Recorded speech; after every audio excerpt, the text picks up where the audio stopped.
Hello everyone, this is Vijeta. Once again I welcome you people on my channel Vijeta EduTalk.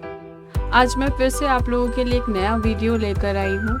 ये video JCERT के class 7 की English book डालिया से ली गई है और ये पोएम नंबर 5B है या यूनिट नंबर 5B है।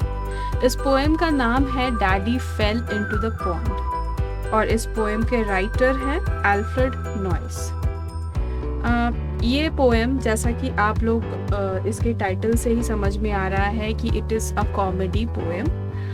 Daddy fail into the pond यानी डैडी तालाब में गिर पड़े। So without wasting time let's start with the video. इससे पहले कि हम लोग पोएम स्टार्ट करें, let's know something about the poet. Alfred Noyes, September 16, 1880 to June 25, 1958, was an English poet, short writer, and playwright. Best known for his ballads, The Highwayman and The Barrel Organ. Alfred Noyes का जन्म सितंबर 16, 1880 में हुआ था और इनकी मृत्यु 25 जून 1958 में हो गई। ये एक इंग्लिश पोइट थे, शॉर्ट स्टोरी राइटर थे एंड अ प्ले राइट यानी नाटककार थे। Best known for his ballads the Highwayman and the Barrel Organ यानी इनको इनके बैलेड्स द हाईवेमैन और द बैरल ऑर्गन के लिए ज़्यादा जाना जाता है। Noyes was born in Wolverhampton, England. Noyes का जन्म वुल्वरहैम्पटन, इंग्लैंड में हुआ था।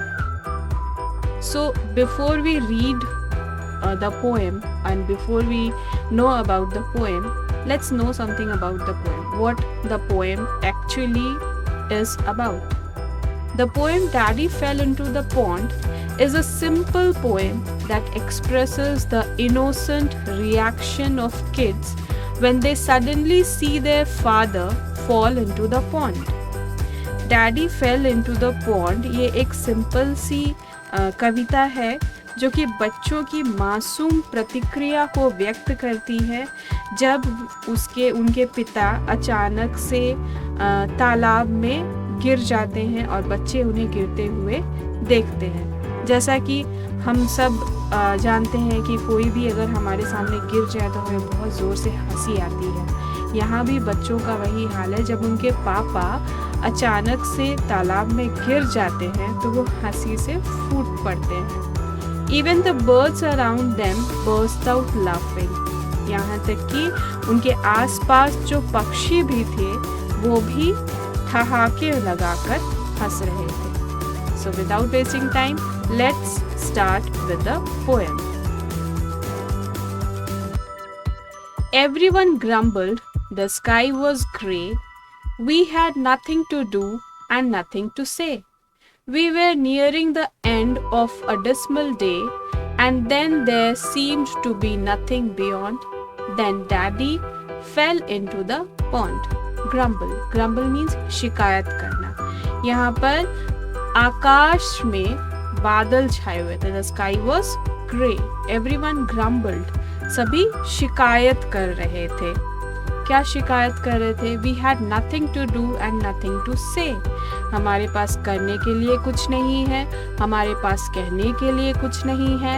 We were nearing the end of a dismal day. Dismal यानी निराशाजनक, यानी ये जो उदासी से भरा दिन है अब खत्म होने वाला है।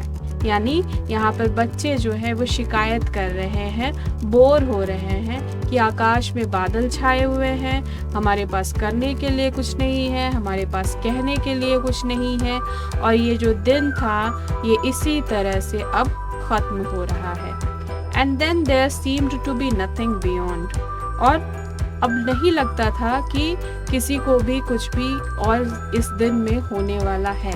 Then Daddy fell into the pond. और तभी पिताजी तालाब में फिसलकर गिर जाते हैं। and everyone's face grew merry and bright, and Timothy danced for sheer delight. Give me the camera, quick, oh quick, he is crawling out the duckweed, click. And everyone's face grew merry and bright. और ये देखकर वहाँ पे जितने भी लोग थे सभी के चेहरे खिल उठे, सभी खुशी से हंस रहे थे, सभी के चेहरे खुश और ब्राइट हो गए। And Timothy danced for sheer delight.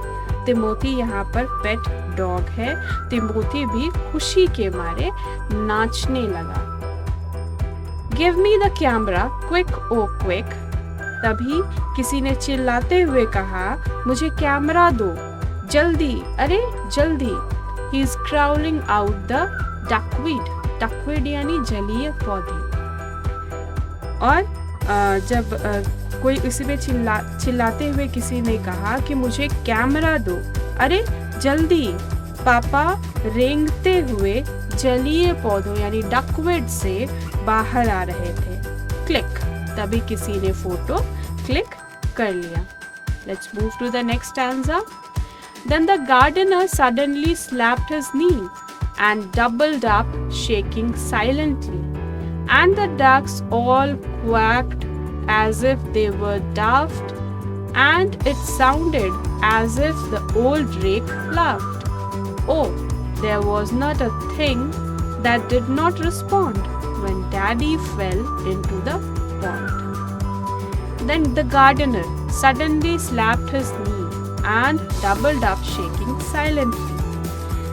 तभी अचानक से, suddenly यानी अचानक से, माली ने अपने घुटने पर हाथ मारा। जैसे हम लोग हंसने से पहले घुटने पर ताली बजाते हुए हाथ से मारते हैं, उसी तरह से उसने भी अपने घुटने पर हाथ मारा और वो भी हंसते हंसते दोहरा हो गया। शेकिंग साइलेंटली मतलब अपने आप को वो रोकने की कोशिश कर रहा था, लेकिन वो नहीं रोक पाया अपने आप को और हंसते हंसते वो भी दोहरा हो गया। And the ducks all quacked as if they were daft. और वहाँ पर जितने बतख थे वो भी क्वैक क्वैक करने लगी। एज इफ दे वर डाफ्ट, डाफ्ट यानी पागल। ऐसा लग रहा था कि जैसे वो भी पागल हो गई है।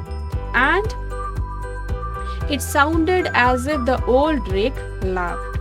और ऐसा लग रहा था जैसे मानो ड्रैक, ड्रैक यानी नर बतख, यानी नर बतख भी हंस रहा था। Oh, there was not a thing that did not respond when Daddy fell into the pond. यहाँ तक कि ऐसा लग रहा था जैसे वहाँ पर एक भी चीज ऐसी नहीं थी जिसने रिस्पॉन्ड ना किया हो, जिसने अपनी प्रतिक्रिया ना दी हो, अर्थात हंसे ना हो जब पापा पॉन्ड में यानी तालाब में गिर गए। आई होप कि ये पोएम आप लोगों को डिफिकल्ट वर्ड्स के साथ क्लियर हो गया होगा और आप लोगों को भी ये पोएम में मज़ा आया होगा ये पोएम सुनकर। If it is so, please like my video, share it with others, and do subscribe my channel for further videos. Thank you.